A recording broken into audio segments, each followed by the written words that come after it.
കൃത്യമായി പറയുന്നു, റസൂലുള്ളാഹി സ്വല്ലല്ലാഹു അലൈഹി വസല്ലമയുടെ മുടി സഹാബത്ത് സൂക്ഷിച്ച ഘട്ടങ്ങൾ എന്താണ് എന്ന് കൃത്യമായി പഠിക്കേണ്ടതുണ്ട്. ഇപ്പൊ റസൂലുള്ളാഹിന്റെ മുടി ഏതുപോലെ നമുക്ക് വളരെ പ്രിയപ്പെട്ട നമ്മുടെ ബാപ്പ മരിക്കുമ്പോ ബാപ്പ സ്ഥിരമായിട്ട് ഉപയോഗിച്ച പേന ബാപ്പയുടെ ഓർമ്മക്കായി എടുത്തു വെക്കൂ. സ്നേഹമുള്ള മക്കള് അല്ലേ, നിങ്ങളൊന്ന് ആലോചിച്ച് നോക്കൂ.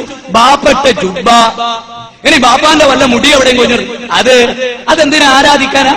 അതിന് പുണ്യണ്ടെന്ന് വിചാരിക്കാനാ? അല്ലെങ്കിൽ അതിൽ നിന്ന് എന്തെങ്കിലും കിട്ടുമെന്ന് വിചാരിക്കാനാ? അല്ല, സ്നേഹമുള്ളവരൊക്കെ ചെയ്യണം. അതേ അവസരത്തിൽ അല്ലാഹു സുബ്ഹാനഹു വ തആല അവർക്ക് നൽകിയിട്ടുള്ള എല്ലാ കഴിവുകളെയും നമ്മൾ അംഗീകരിക്കുകയാണ്.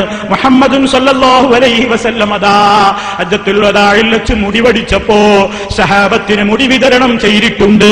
അതാരും നിഷേധിക്കാൻ പോയിട്ടില്ലല്ലോ. റസൂല് വിതരണം ചെയ്ത മുടിയിൽ ബറക്കത്തുണ്ട്.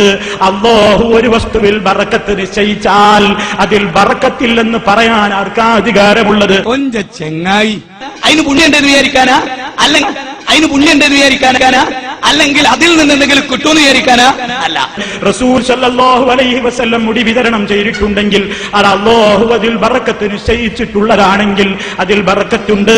അവിടുത്തെ വിയർപ്പെടുത്ത് ഉപയോഗിച്ചിട്ടുണ്ട്, അവിടുന്ന് ധരിച്ച വസ്ത്രം എടുത്തുപയോഗിച്ചിട്ടുണ്ട്, അവിടുന്ന് ഉദുവെടുക്കുന്ന വെള്ളത്തിന് വേണ്ടി സഹാബിമാര് തിരക്ക് കൂട്ടിയിട്ടുണ്ട്. അതിലൊന്നും ഇവിടെ ആരും നിഷേധം പറഞ്ഞിട്ടില്ല. തെറ്റിദ്ധരിപ്പിക്കുന്നല്ലോ പലരും. അതുകൊണ്ട് എവിടെ നിന്ന് ബർക്കത്ത് ലഭിക്കുമെന്ന് പ്രതീക്ഷിക്കുന്നുവോ അതിലാഹാൻ.